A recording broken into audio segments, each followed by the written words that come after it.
Hey guys, so it's been about a week and a half, and I want to do an update on the worm farms. Check it out. So first thing I did is on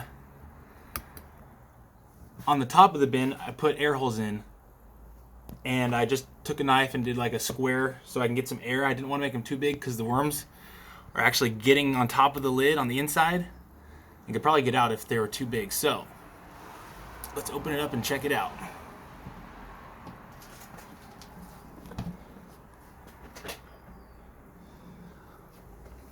Okay, so look at the top of the lid. They're up there. So if you do put holes in there, make sure they're not too big because they can get out. Okay, look, here's one. He's almost got out. Every time I open this every day, see all the ones on the side? They all trying to get out. But some of them are happy. They ate that whole sweet potato. That wasn't there on my first, actually none of this was here on my first video. So I added a banana. Some of them were on that, but when I put a cooked sweet potato piece in here, there was like thousands on that thing every day when I would check this out.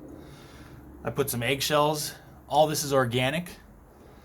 This box right here, oh, it's getting like flimsy. They're under there, and they actually eat that because cardboard is actually, processed wood pieces. So they compost that, and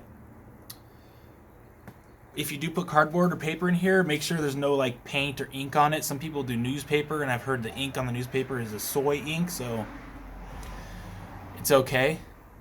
But I like to do just a clean cardboard that you can tell there's no ink or chemicals on it. And everything looks good. Also, I haven't been putting water in here because every time I open this, you can see all the water condensation on the lid. There's enough water in there currently.